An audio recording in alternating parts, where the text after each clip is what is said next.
kali ini kami kedatangan dua filmmaker dan author, writer favorit, Edwin dan Eka Kurniawan. Mereka belakangan ada berita-berita bahwa mereka sedang mengerjakan sesuatu, tepatnya novelnya Eka yang berjudul Seperti Dendam, Rindu Harus Dibayar Tuntas, itu diadaptasi ke medium film. Seperti apa, di mana syutingnya, siapa.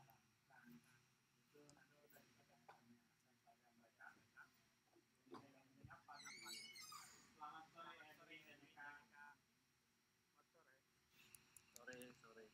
Ya, apa kabar? Sehat-sehat ya? Kayaknya sih begitu ya. Banyak bekerja di rumah, banyak menemani anak sekolah online nih kayaknya nih, sama seperti saya. jadi lebih peran guru yang emang berat juga ya jadi guru ya.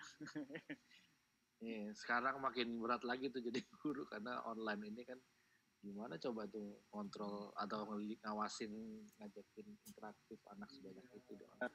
Improvementnya gimana juga, dan ini ada yang tiduran jadi yang dengerin sekolah online tuh kita jadi tahu nih personality gurunya juga sebenarnya baik atau enggak gitu ya.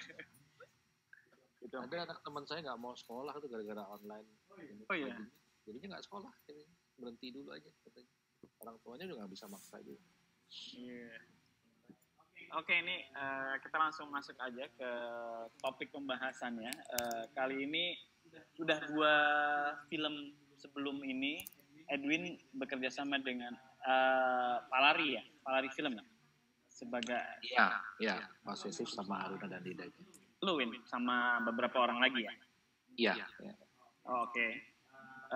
Ceritanya ini apakah lu menemukan cerita bukunya Eka ini terus tertarik atau bagaimana, bisa diceritakan awalnya, Win? Iya, jadi pertama kali saya baca bukunya Eka itu memang buku ini Seperti Dendam, Rindu Harus Dibayar Tuntas, persis waktu dia baru keluar. Berarti tahun berapa tuh ya? 2014 ya. Karena judulnya sebenarnya saya jarang sekali nyari-nyari buku gitu, dan ini biasanya cuma selewatan aja ke toko buku terus ngeliat nih biasa ada judul ini kok asik banget. Saya belum pernah dengar juga ada Cantik Itu Luka sebelumnya gitu.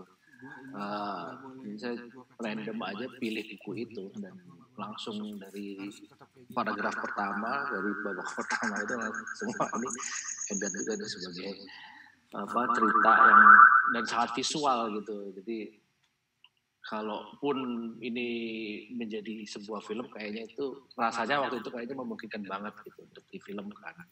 Ya habis itu saya pengen perkenalan lebih lanjut lagi gitu dengan karya-karyanya Mas Eka. Kemudian saya baca Cantik Itu Luka, Laki Harimau. Ya. Wah, gimana setelah membaca 2 karya terdahulunya, tertarik juga kan nanti? Karena sangat favorit juga dengan novel-novel awalnya Eka tuh yang menggambarkan situasinya tuh benar-benar bikin deg-degan, bikin meres. Ya itu tuh emang nggak tahu ya, kayak bentuk dari suasana yang tergambarkan dari membaca buku-bukunya Eka itu kayak berada di alam bawah sadar gitu, tapi kenal banget gitu rasanya, kayak ya saya pernah mengalami aja dan tahu gitu karakternya, padahal karakternya kan nggak emang cukup banyak yang ajaib ya gitu. Belum tentu juga saya pernah ketemu dengan perempuan keluar dari kuburan gitu. Kalau dari Mas Eka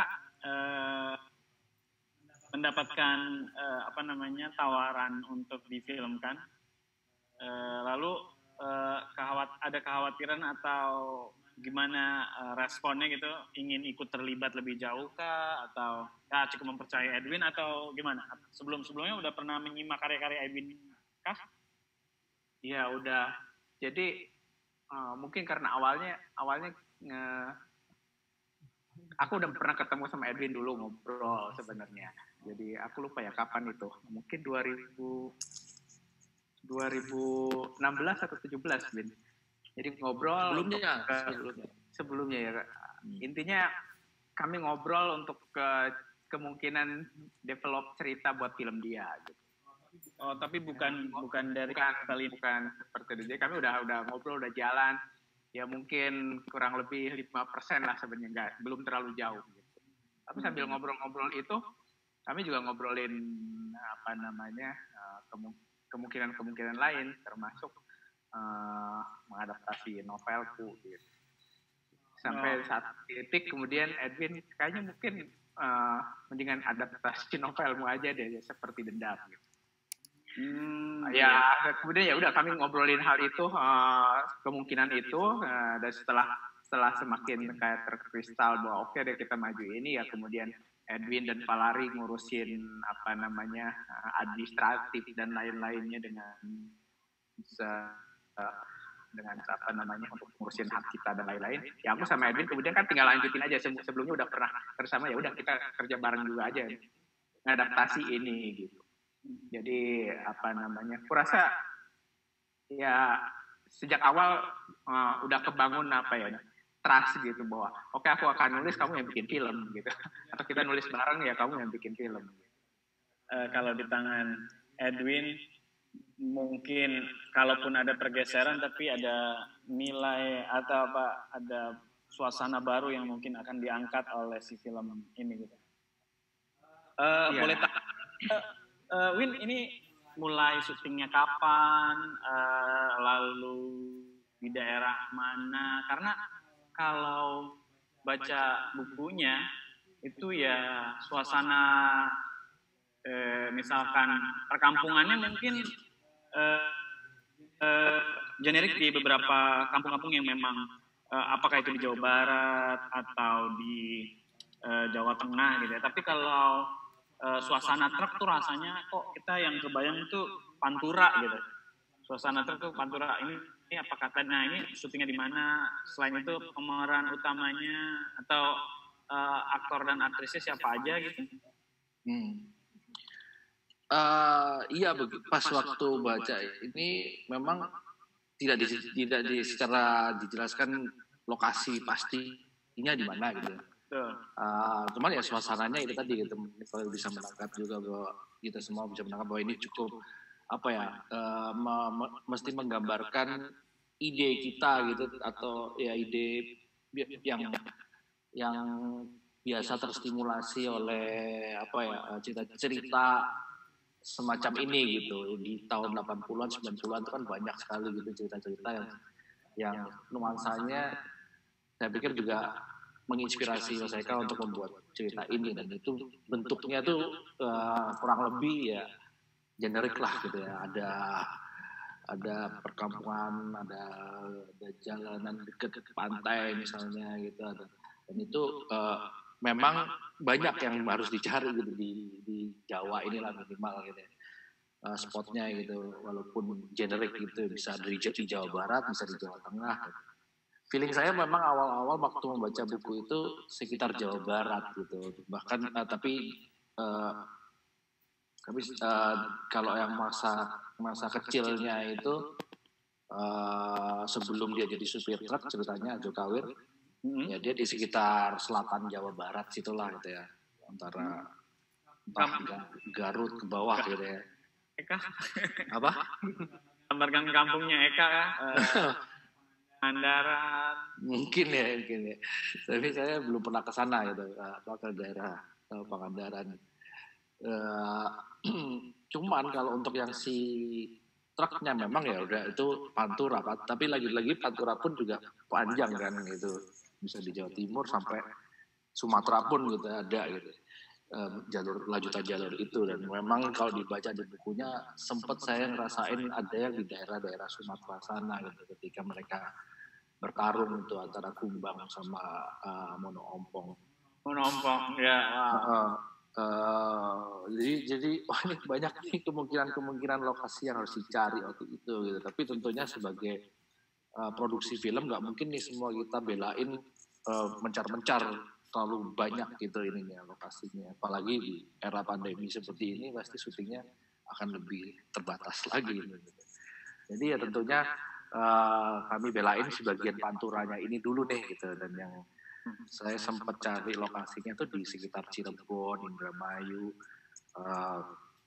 Kuningan, dan itu kan sebenarnya daerah yang cukup cukup komplit gitu. Ada daerah pesisir pantainya, ada juga pegunungannya ya, dan perbatasan Jawa Barat, Jawa Tengah. Cuman logatnya terlalu spesifik tuh kalau di sana. Kalau saya harus cari orang misalnya supporting actor atau figuran gitu, nanti logatnya kesusahan saya nyampurin dengan aktor yang lainnya gitu, karena campuran antara Jawa Tengah Jawa Barat itu lumayan spesifik lah ininya gitu, logatnya gitu. Jadi saya cari lagi gitu ke daerah yang lebih ke Jawa Tengah akhirnya gitu. Dan di Rembang akhirnya kami memutuskan untuk lebih banyak di sana gitu. Karena sama juga ada pesisirnya, ada pegunungan, tapi pegunungannya juga cukup khas karena pegunungan batu, jadi lebih keras, lebih kering gitu rasanya, warnanya juga. Itu dimulai syutingnya sejak kapan, Win? Syutingnya ini lagi dibicarakan sih, nanti akan pastinya kapan saya juga masih belum tahu. Karena ya masih ada hal-hal yang mesti secepatnya sih ya diusahakan gitu, cuman belum ada kepastian sih. Oke. Tapi terutama bintang-bintang utamanya yang memerankan Ajo Khair, Itang. Nah itu sih emang udah ada gitu. Kami udah bikin, maksudnya udah cukup lama castingnya, proses ini itu udah cukup lama. Tapi keputusan katanya mau dikasih tahu ke publik belum sekarang juga nih dari para produsernya. Jadi masih apa? Baru satu yang dikasih tahu, si Itang Nadia Sheryl. Itang Nadia Sheryl, ya benar-benar. Ya. Tuh, jadi tapi saya pikir proses syutingnya udah terjadi gitu, karena dianya sempat pulang ke Indonesia ya, terus sekarang udah ke New York gitu ya. Ya, belum selesai juga sih. Oke. Ya.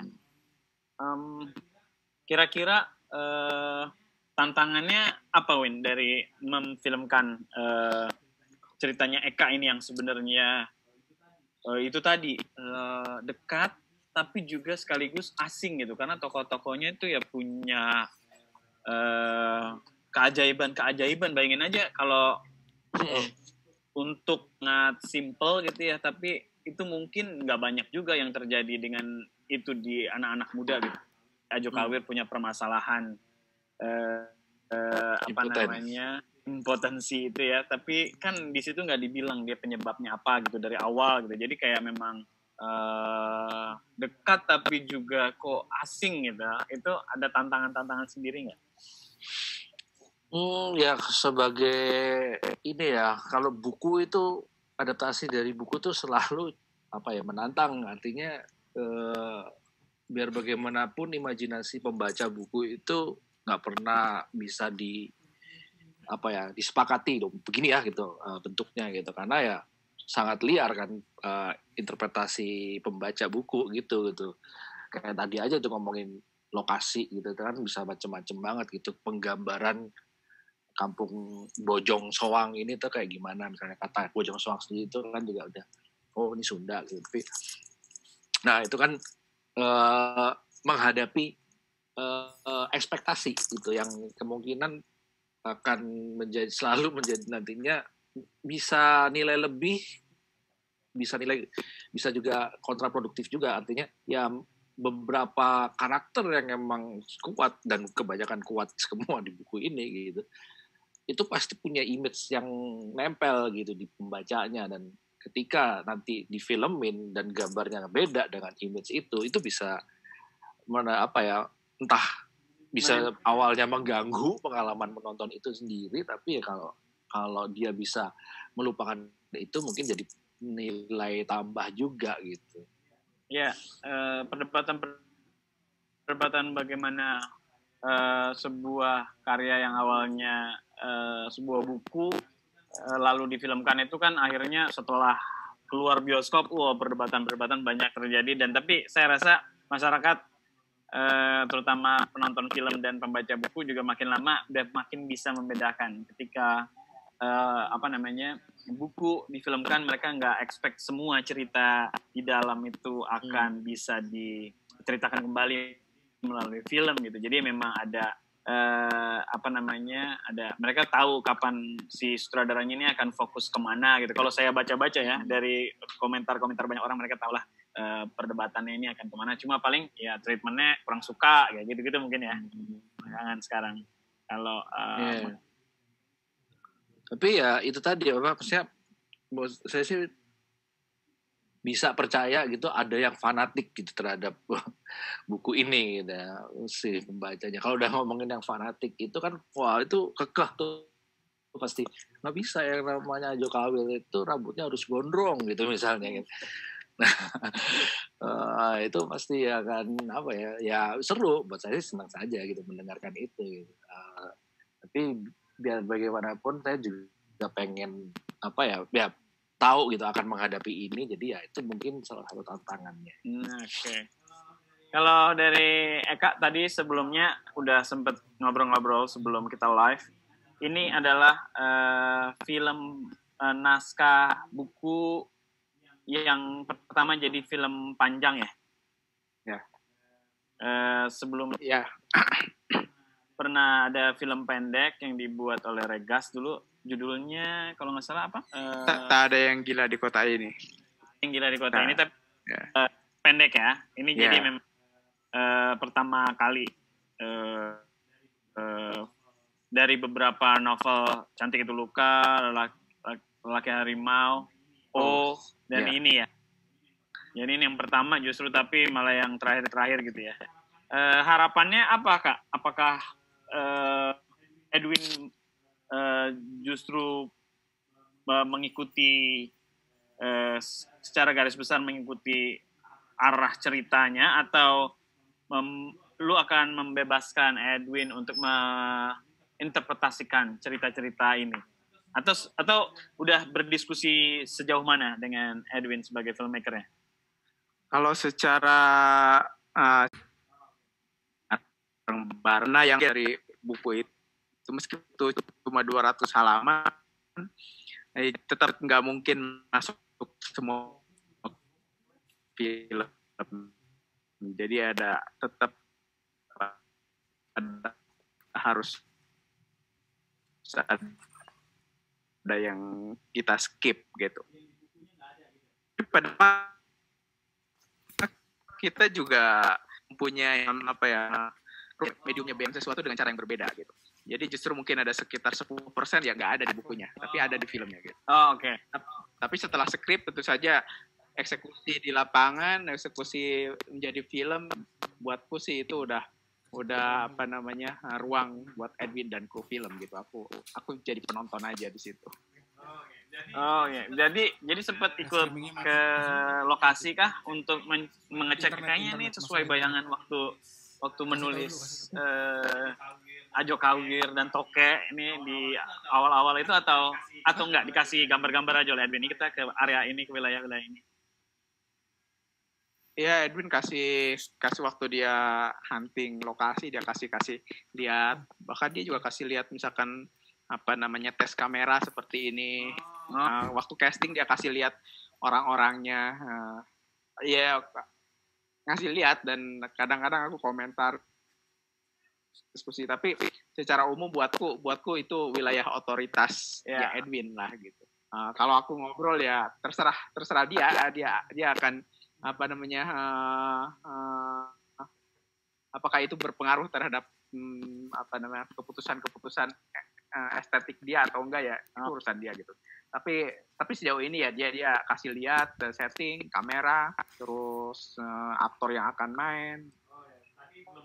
Oh ya, tadi belum sempat dikasih tahu tuh ya. Kira-kira yang tadi yang diinformasikan ke di sini tadi bahwa yang confirm adalah Ladya Sheryl. Tapi di antara itu semua banyak yang berarti Ajo Kawir, siapa lagi Toke gitu yang Mono Ompong juga itu tiga tokoh yang cukup punya peran penting di cerita seperti Dendam ini. Itu belum fix diputuskan ya, Win. Iya, kalau bocoran dari mereka sih udah ada di aku gitu, tapi masih macam masih diboikot untuk tidak ke publik. Memang rencananya Palari akan menargetkan ini. Nah, susah juga sekarang sejak ada pandemi ini ya gitu. Iya. Kan ini sebelum pandemi awalnya menargetkan ini kapan akan bisa di launch, filmnya selesai diproduksi gitu dan bisa ditonton oleh masyarakat banyak. Sebelumnya Desemberan ini sih, tapi nggak mungkin. Sebelumnya, oke. Sekitar akhir tahun lah gitu, waktu itu kita membicarakan kemungkinannya. Jadi sekarang berharap pandemi segera berakhir dan bisa melanjutkan proses produksi lanjutan untuk tahap pembuatan film ini ya. Iya.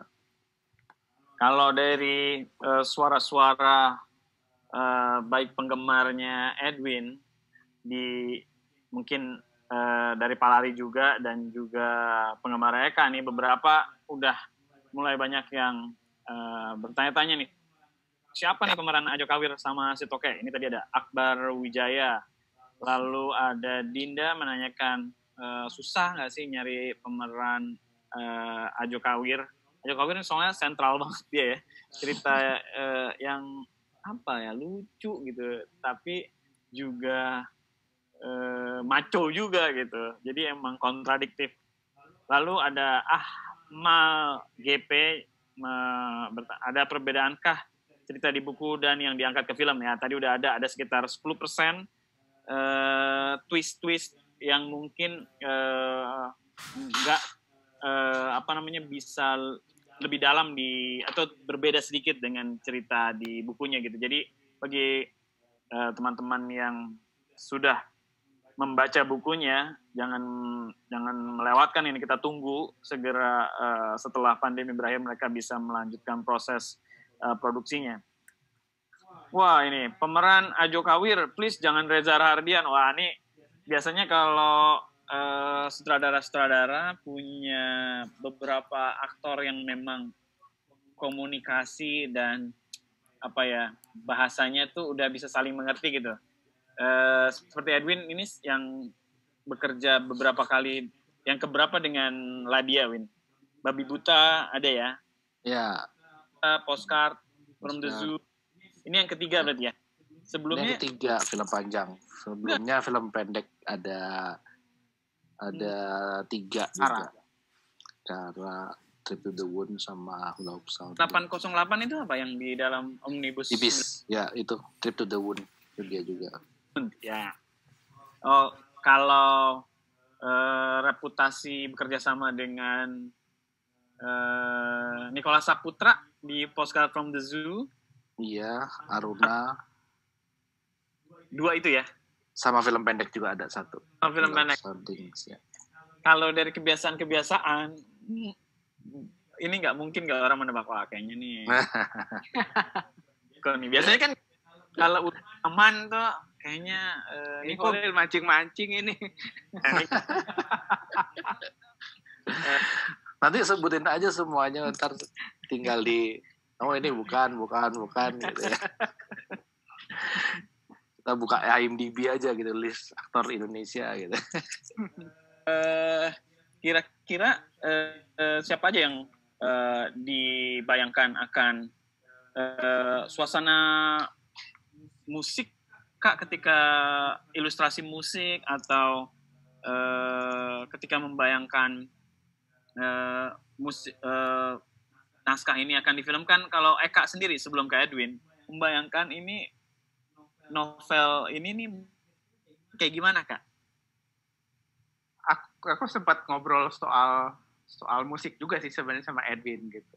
Sempat karena di novelnya sih emang spesifik ada apa namanya nyelip dikit-dikit ya. Aku waktu nulis apa namanya novel itu juga membayangkan, karena kalau kita tahu lah kalau supir truk nyetir gitu kan juga sepi banget tuh, nggak enak juga gitu. Mereka selalu pasti jeder-jeder. Cuma memikirkan lagu-lagu seperti apa yang umum di mereka. Sempat terpikirkan waktu itu memikirkan tentu saja kayak dangdut, bukan dangdut koplo yang model sekarang sih sebenarnya, karena settingnya 80-an ya. Tapi ya kebayang juga. Cuma aku pikir waktu itu terlalu mainstream, artinya terlalu langsung nyantol ke sana gitu. Aku cuma twist sedikit. Aku membayangkan tahun 80-an mungkin ada sih tipe-tipe sopir truk kayak si Ajo Kawer ini yang dengernya misalkan Ebit GAD gitu ya. Yang gue kenal juga musik-musik begitu yang sering diputar di bus gitu atau di angkot gitu. Nah, tapi tentu saja itu kan kurasa bagian dari apa ya, kehidupan atau karakter si tokoh yang bisa diciptakan ketika di film. Mungkin aku belum tahu sih, mungkin Edwin akan mengisinya dengan musik macam apa gitu. Karena udah pasti sih mereka nggak bisa lepas dari musik ya si sopir-sopir truk ini kurasa. Karena kalau tadi terbayangnya Pantura sendiri sebuah genre ya. Musik, bahkan dia sebuah genre buat ya, teman-teman yang aktif bermusik tuh, wah ini agak panturaan gitu kira-kira. Techno dan mungkin ada suasana koplonya juga gitu, dan ada apanya mungkin musik tradisionalnya di pesisir gitu ya. Jadi itu digabung dan orang sering bilang panturaan gitu. Win, kira-kira seperti apa Win nanti kira musik pengiringnya, dan kira-kira kandidat calonnya apakah sama dengan kedua film terakhir, yaitu gue sangat suka sebenarnya dengan hasil pekerjaannya Ken ya. Ken sama Mar. Juga dibantu Dave juga kali ya, ada. Nah, kalau yang Aruna sama Possessive Ken sama Mar. Kalau Dave yang Postcard from the Zoo. Oh, kalau Dave yang Postcard from the Zoo. Oh ya. Yeah. Kira-kira bayangan lo siapa, kayak gimana, dan apakah akan dipegang oleh Ken dan Mar juga? Musik iya tadi kan Kak sempat menyebutkan ada Ebit GAD di bukunya itu. Memang Pantura seperti kalian bilang juga punya satu culture musik yang kuat sekali gitu. Dangdut ini ya campur sari itu gabung sama teknonya yang sekarang ini tuh emang kental sekali gitu panturaannya gitu. Tapi ini kita ngomongin juga setnya memang spesifik tahun 89 sampai 93-an lah gitu. Jadi saya rasa lebih cenderung ke masih ke yaitu Ebit GAD atau dangdut yang Elvi Sukaisi, Maggie Z yang di sana ya gitu. Atau ini kemungkinan ya belum tentu masuk juga ke filmnya karena urusan musik tuh lain lagi tuh, masalah rights-nya gitu kan. Sama ini rock mendayu-dayu yang dipengaruhi oleh Malaysia gitu. Oh, oke. Rock. Atau rock hair metal gitu.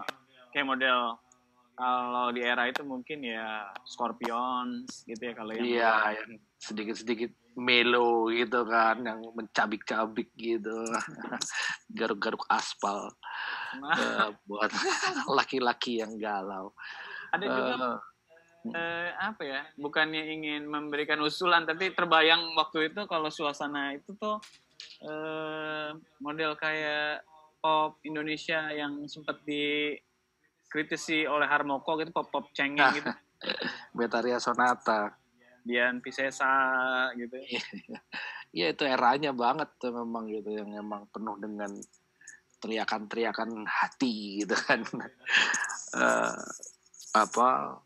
Ya pop cengeng itulah gitu. Bener. Kurang lebih sih di situ tuh warnanya gitu, campuran antara dangdut campur sari awal gitu. Bahkan ya Didi Kempot pernah menciptakan lagu juga itu, tapi untuk Bill and Broad ya. Jadi sebenarnya itu lagu yang terkenal sekarangnya dia itu yang Sewu Kuto ya judulnya. Nah itu tapi bahasa Indonesianya dinyanyikan oleh Bill and Broad dan itu tahun 88 apa 89 gitu. Okay. Bentuk kayak gitu ya. Ya. Tapi belum ada yang dipastikan. Sementara masih kalau itu harus ditentukan belakangan setelah ngedit. Duduk bareng sama musik direkturnya. Saya kerja sama Div kalau sekarang balik lagi sama Div. Div Lumenta. Div Lumenta. Ada juga sekarang nih saya mau bacain komentar dari teman-teman yang nonton. Dari Jamie sekali, dia bilang, gak sabar nunggu filmnya. Kebetulan saya sedang garap skripsi tentang novel yang sama. Ini mungkin kalau nggak kalau nggak interview Eka, berarti kemungkinan ini analisis wacana gitu ya, yang dia kerjain sendiri gitu ya, nggak perlu interview. Lalu ada Cindy Fatan, kayaknya Abimana Arsya Satya cocok sebagai Kawir. Kulitnya dihitemin gitu ya, tapi kulitnya dihitemin. Terus Jamie tapi ntar dia berpetir-petir lagi dia Abimana. Itu ya, dia cocok-cocokan sama Joko jangan-jangan ya. Kan dia Gundala gitu. Gundala gitu. Nah, ntar burungnya Ajo Kawir berpetir-petir. Setrumannya ya. Ini Jamie juga masih komentar lagi. Aku membayangkan Ajo Kawir berkulit coklat dengan mata tajam, berkumis tipis, jangkung, tapi kurus. Ini emang membayangkan atau emang ada pernah Eka nulis penggambaran Ajo Kawir seperti itu? Lupa juga gua. Kayaknya sih seingatku juga kagak pernah sih. Detail itu ya, bahwa dia yang pasti burungnya nggak bisa berdiri. Itu aja kira-kira. Lalu ada lagi satu. Setel dari Muhammad Zakaria, ini ke Mas Edwin. Yang jadi macan siapa? Lalu setelah film ini keluar dengan posternya, apakah nanti novel ini akan dicetak ulang dengan cover seperti di film? Seperti adaptasi film-film lain gitu yang biasanya. Nah, siapa yang menjadi macan kah? Apakah masih dirahasiakan atau mungkin? Macan belum. Nah. Tapi akan ada macan, akan ada karakter macan. Macan kan yang ini diceritanya yang penuh, ya nggak tahu, kalau di bayangan gue yang ada salah satu dendam atau janji itu salah satunya macan nih, kalau nggak boleh spoiler ya. Jadi cukup dikit-dikit aja.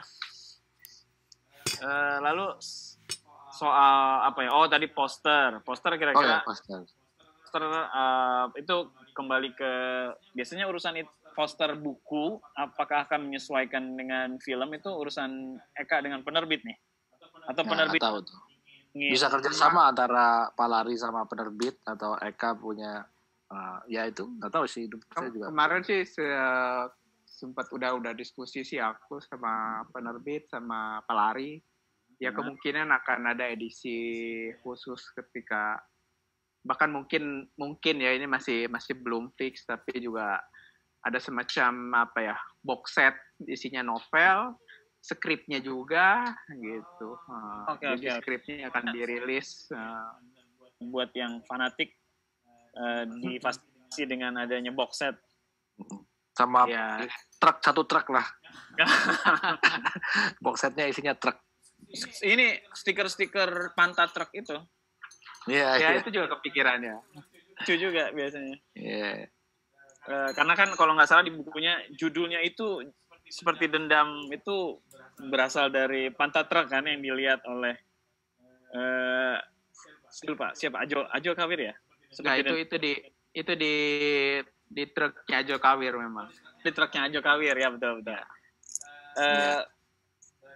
Eka belum lama, beberapa hari sebelum ini juga, atau bahkan mungkin sampai sekarang masih mencari orang yang mungkin bisa mengadaptasi novel ini menjadi novel grafis gitu ya?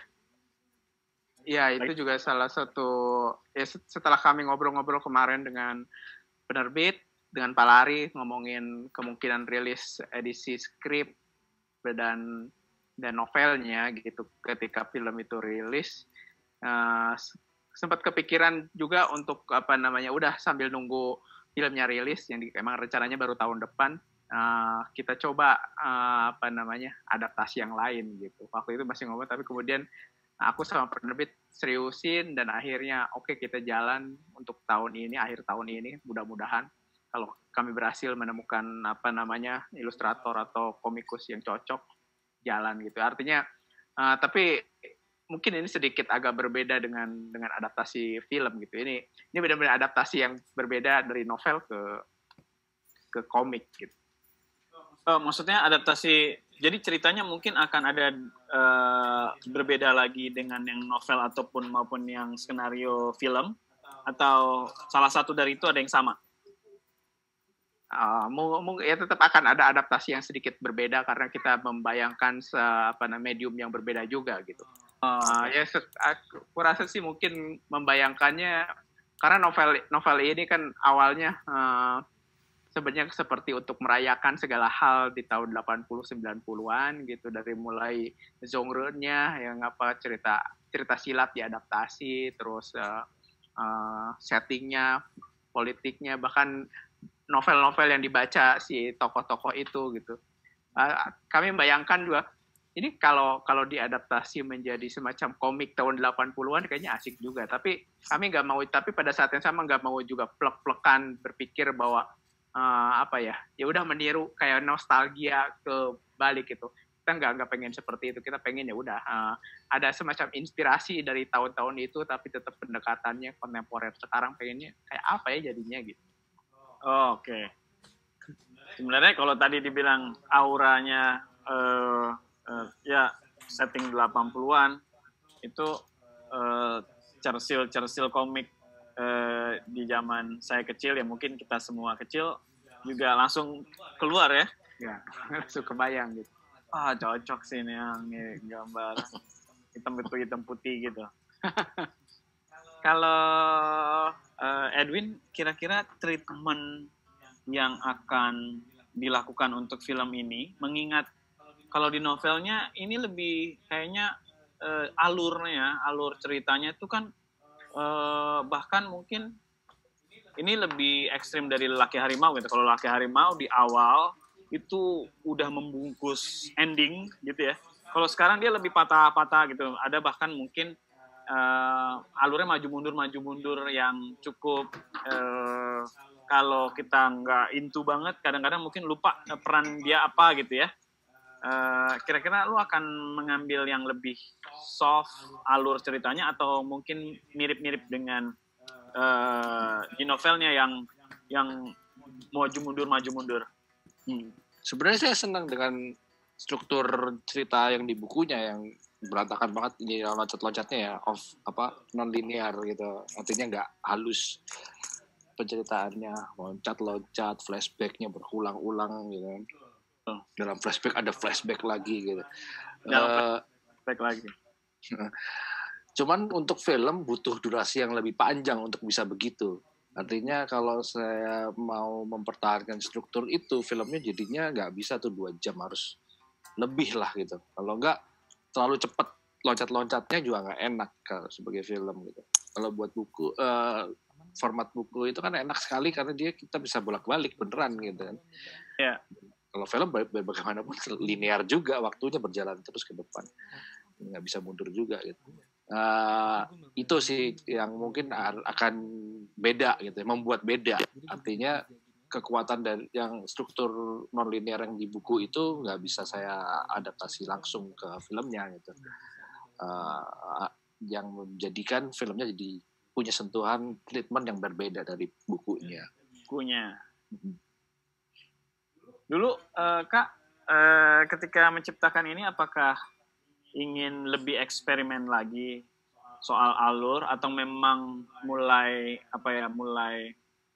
menjadi karakter nih, bahwa memang karakternya mencoba di album ini tuh flashback kelas balik yang non linear tadi untuk alurnya. Soalnya kalau di Lelaki Harimau kan masih nggak sekacau itu gitu perputarannya gitu. Gimana? Sebenarnya idenya ya agak sedikit eksperimen. Idenya dari media sosial sebenarnya. Itu kan aku nulis novel seperti Dendam itu jaraknya dari Lelaki Harimau itu 10 tahun. Ya, artinya selama 10 tahun itu ya banyak hal yang berubah, banyak hal pengetahuan baru, dan satu hal yang sangat membuatku bertanya-tanya, apakah orang masih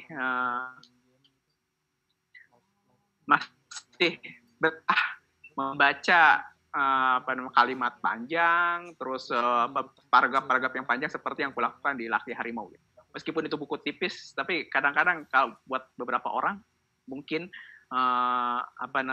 melelahkan gitu.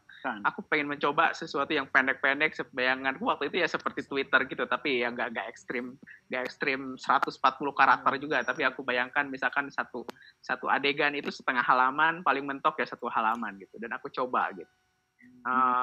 Setelah aku mencoba begitu, gitu, satu hal yang kemudian terpikirkan adalah bahwa kalau aku menuliskannya secara linear gitu, dengan potongan-potongan seperti itu juga kayak kamu jalan tapi tersendat-sendat gitu. Aku mencoba mengakalinya bagaimana pendek-pendek, tetapi pada saat yang sama tetap merawat rasa ingin tahu orang gitu. Jadi ketika satu adegan mau mencapai sesuatu yang konklusi, penutup dari adegan itu, aku balikin dulu ke adegan lain, ke tokoh lain gitu, sehingga orang nunggu itu tadi endingnya apa sih gitu, si Iteng sama si Ajo Kawir itu belum selesai, tiba-tiba aku pindahin ke tokoh yang lain gitu, jadi dia nunggu. Itulah yang kemudian aku eksperimen coba lakuin gitu. Dan so far kira-kira gue yang ini belum sempat baca juga, yang setelah, kalau nggak salah terakhir Kak ya? Ya. Kalau novel? Ya terakhir jadi sebenarnya eksperimen itu kulakukan sebenarnya buat gitu. Karena aku bayangin itu novel agak tebal, lumayan tebal sih, hampir 500 halaman, berisi kurang lebih mungkin ada banyak cerita, tapi saling jalin menjalin, supaya bagaimana cerita yang banyak itu juga tidak terkesan seperti kumpulan cerita. Jadi ya itu aku banyak bereksperimen di situ, bereksperimen dengan termasuk adegan-adegan yang pendek, terus aku lompat ke tokoh yang lain, itulah yang memungkinkan aku dengan tokoh yang banyak gitu. Nah, ketika aku menulis itu, ada satu bagian dari, tadi aku bilang bahwa itu proyek di mana sebuah novel berisi banyak tokoh dan banyak cerita gitu. Salah satu cerita di novel itu adalah tentang si Toke. Sebenarnya aku nyeritain si Toke yang punya teman impoten gitu. Nah, aku merasa bagian ini nggak nyambung dengan cerita-cerita yang lain yang ada di CO itu. Jadi aku buanglah bagian itu ke folder yang lain gitu. Ketika aku masih nulis gitu, aku kepikiran folder yang dibuang sebenarnya itu menarik ya kalau diputerusin gitu, kayaknya sayang aja dibuang gitu. Aku balik lagi lah ke chapter yang aku buang itu tentang si Toke dengan si Ajo Kawir temannya yang impoten. Aku rasa setelah baca satu chapter itu kayaknya menarik nih. Aku bilang kalau ini jadi novel sendiri aja. Jadi akhirnya diperpanjang. Jadi aku terusin, aku tinggalin dulu sih. Aku terusin selesain si Ajo Kawir yang tadinya cuma second role, karena tadinya si cerita utamanya si Toke sebenarnya. Jadi tiba-tiba menjadi si Ajo Kawir, selesai, akhirnya terbit duluan gitu.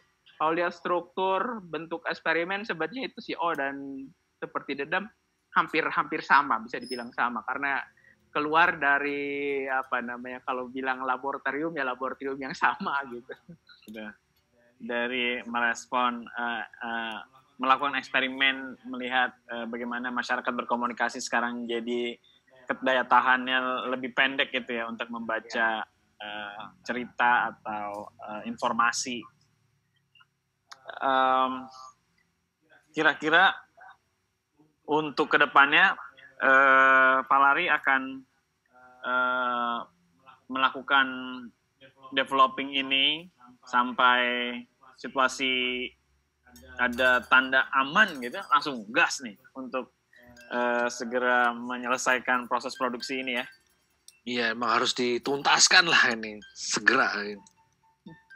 Iya, soalnya kita semenjak apalagi kan ini orang udah tahu karya-karya Edwin, lalu Eka juga bukan hanya ya di Indonesia tapi bahkan diakui di dunia gitu ya kekaryaannya itu. Jadi ketika kita melakukan promo untuk acara ini tuh emang responnya sangat baik gitu. Jadi semoga teman-teman bisa bersabar nih untuk menunggu bagaimana Seperti Dendam difilmkan gitu ya. Kebetulan Kios juga punya buku-bukunya Seperti Dendam ini, ada yang versi Inggris juga, ada juga yang versi terakhir cover baru Seperti Dendam. Saya punyanya malah yang cover lama, yang agak lamaan. Ini yang hafal ya, Kak ya? Enggak, itu yang kedua. Yang kedua, oke. Ya. Yang ini yang ketiga berarti ya, yang tadi ini yang ketiga ya? Ya. Oke. Kira-kira dari Edwin dan Eka ada lagi yang ingin disampaikan kepada teman-teman yang menyaksikan live kali ini? Apa ya?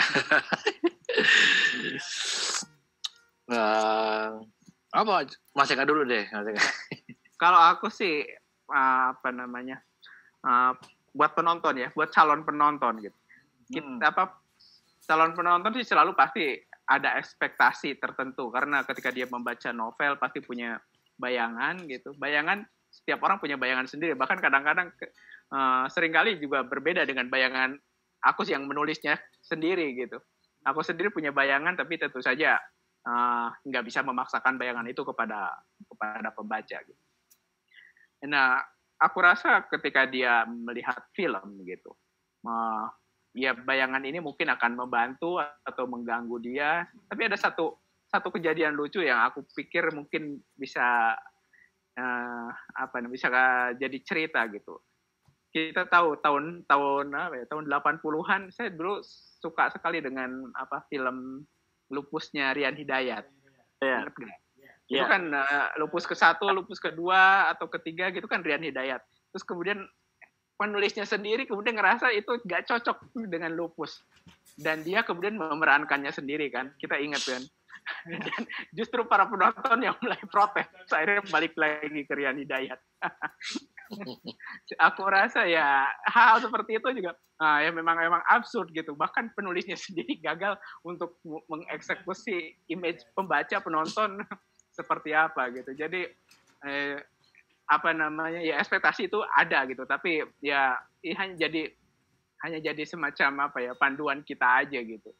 Yang jelas gini Kak, saya pernah baca cerita, saya lupa siapa namanya, tapi kira-kira dia bilang bahwa kalau kita baca buku lalu kita baca buku dulu baru kita nonton filmnya, itu biasanya lebih baik daripada ketika kita nonton filmnya dulu lalu kita membaca bukunya, kita nggak punya imajinasi yang liar lagi tuh ketika baca bukunya karena udah terpatok sama di filmnya gitu. Jadi apakah seperti itu juga rumusan yang mungkin harus bukan harus sih, yang enak gitu untuk kalau ada teman-teman yang belum baca novelnya dan berminat untuk nonton, apakah film dulu baru baca lagi novelnya nanti setelah nonton film, atau baca novel dulu baru kita bisa punya pengalaman lain dengan menonton filmnya? Edwin mungkin? Kalau saya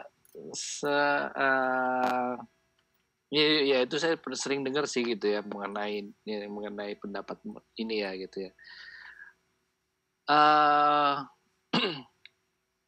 Kalau saya baca buku dulu sih enak gitu. Artinya baca buku dulu lengkap semuanya gitu. Nanti di film pengalamannya pasti beda juga gitu.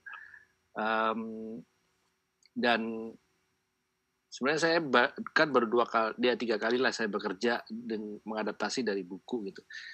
Buat kalau dari point of view pembuat film itu enak sih gitu mengadaptasi buku itu, karena juga karena kita tahu keterbatasan durasi, nggak bisa semuanya tercakup dalam film, jadi memang harus ada yang dibuang ini, dan itu membuat minimal buat treatment ke acting, ke aktor itu jadinya mereka punya backstory yang lebih dalam gitu. Walaupun tidak digambarkan dalam film, tapi yang hilang-hilang itu menjadi backstory. Dan backstory ini kalau dalam film-film yang saya buat yang urusan dengan adaptasi, backstory itu harus tetap disediakan gitu, walaupun tidak digambarkan secara lengkap, tapi ada kayak ada pijakan di mana oke, ini ada yang kayaknya ada sesuatu nih masa lalunya gitu yang bisa dicari tahu, dan itu bisa dicari tahu di bukunya gitu. Jadi baca buku, nonton film, baca buku lagi, nonton film lagi, itu enak sih. Okay. Prosesnya memang harus kayaknya begitu. Kalau saya sih nonton film yang ada adaptasi dari bukunya, dan kalau bisa saya bisa baca bukunya duluan, itu pasti saya nonton film, habis nonton film saya baca lagi gitu. Pengalamannya jadi lengkap, jadi tidak dipisahkan antara buku dan film gitu. Kalau Kak gimana Kak? Pernahkah nggak bisa keluar dari perangkap imaji kita yang misalkan kita nonton filmnya dulu, baru baca bukunya belakangan gitu. Aduh, ketika baca bukunya selalu imajinasi kita nih udah dipagerin gitu dengan karakter-karakter di filmnya gitu.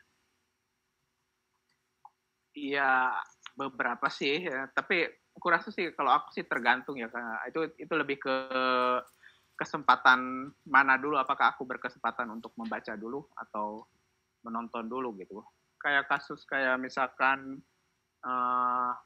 nonton Godfather gitu, aku sempat nonton dulu gitu, baru baca bukunya belakangan gitu. Dan ya kebetulan baik film maupun novelnya agak sedikit berbeda, tapi ya sama-sama nggak mengecewakan gitu. Jadi enak aja dibaca dan ditonton dua-duanya.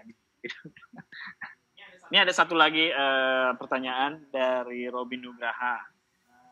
Dia nanya soal rating filmnya nih. Nanti untuk rentang umur berapa rencananya ini? Kalau di bukunya soalnya 21 plus ya. Oh. Kalau filmnya kan ini cuma tentang burung yang ngoceh-ngoceh, jadi ya semua umur lah. Umur ya? Iya, cuman burung aja kok. Iya, betul. Ngocehnya nggak ini lagi ya, nggak di depan publik gitu. Jadi ya tema ini aja orang anak-anak lucu lah burungnya. Apalagi tadi sebenarnya saya sempat ingin menanyakan sesuatu nih, mumpung udah menjelang akhir. Saya sempat baca wawancara Edwin dalam satu buku, di buku Tilas Kritik yang diterbitkan oleh DKJ. Itu Edwin dulu kalau nggak salah belum sedang mengerjakan Babi Buta gitu. Dan kita tahu Babi Buta itu film art house gitu ya, yang mungkin cara penceritaan, nggak tahu nih kalau memang ada perbedaan karakter gitu ya, yang lebih jelas kalau menurut saya sebagai penonton gitu, cara penceritaan di Babi Buta dan misalnya Aruna dan Lidahnya itu beda banget.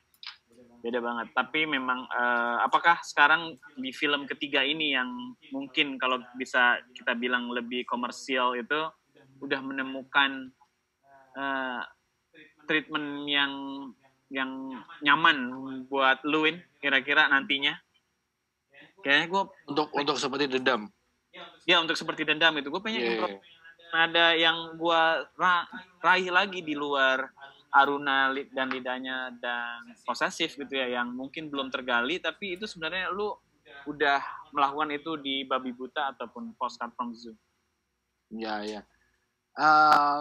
Banyak sekali yang saya ingin usahakan di film ini, kesempatan bikin film bersama Palari Films yang seperti Dendam ini memberikan kemungkinan banyak ruang buat saya secara kreatif, secara estetik untuk mengeksplor sebenarnya apa-apa yang udah pernah saya kerjakan bahkan dari film-film pendek saya, yaitu komedi, sisi komedinya gitu. Bagaimana saya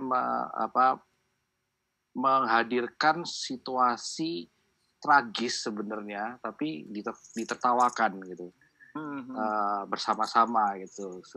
Dan ya beda dengan maksudnya ini dan film ini akan menjadi sebuah tribute saya terhadap sinema Indonesia khususnya tahun 80-an 90-an yang emang sangat merayakan segala macam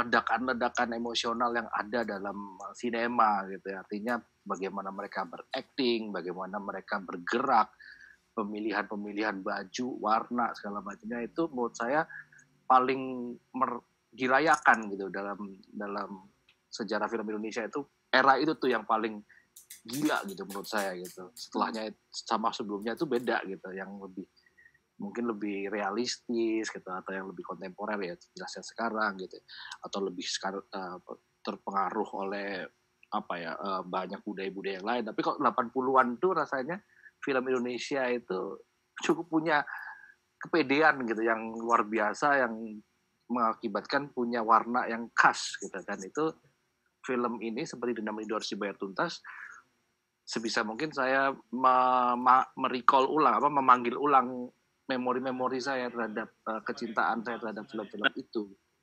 Mulai dari gaya acting, bahasanya, dialog-dialognya, penggunaan makian-makian yang ada di buku itu bagaimana kemudian ditranslate secara filmis melalui penggunaan logat-logat yang sangat sinematik, artinya dengan referensi tahun 80-an itu tadi, itu yang menurut saya akan menimbulkan satu pengalaman yang ajaib lah gitu ya buat penonton sekarang ini, apalagi yang belum pernah ngalamin era itu gitu, era di mana kita melihat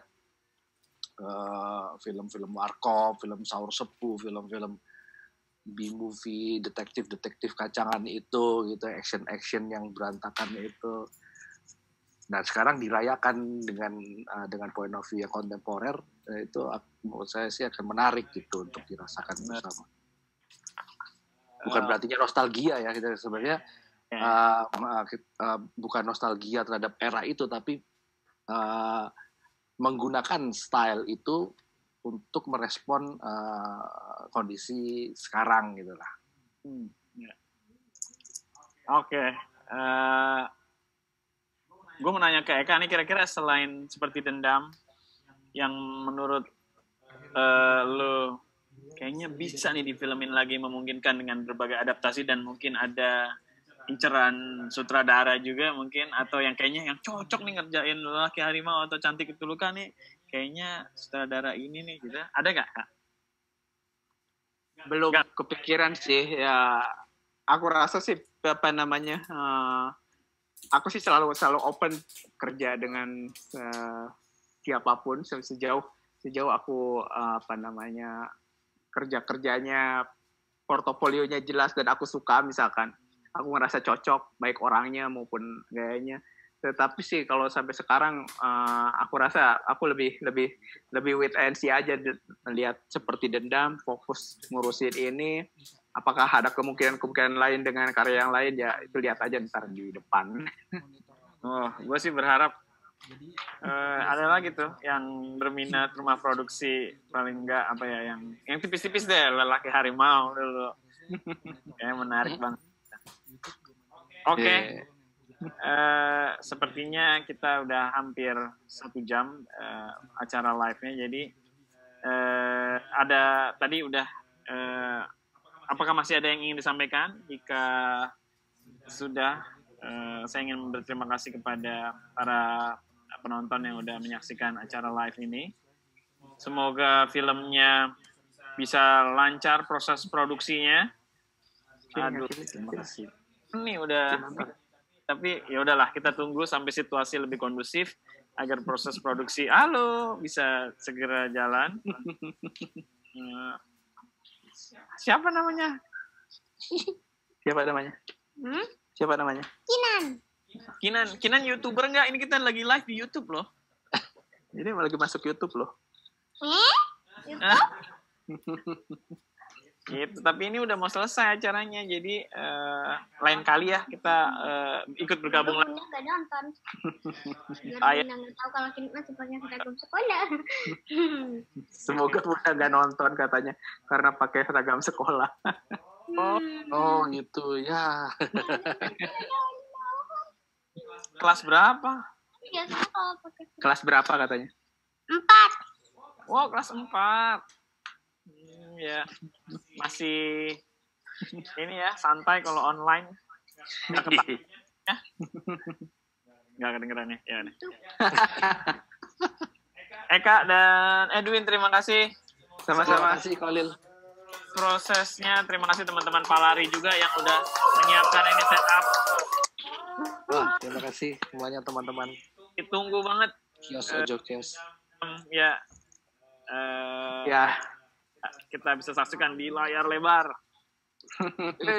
Semoga segera beres pandeminya, bisa kembali nonton layar lebar. Kalau nggak bisa di bioskop, kita layar tancepan pakai masker. Oke. Terima kasih banyak Vin dan Eka. Sampai ketemu lagi ya. Semoga bisa mau di offline. Yep. Sore, Mudah-mudahan. Sama sore.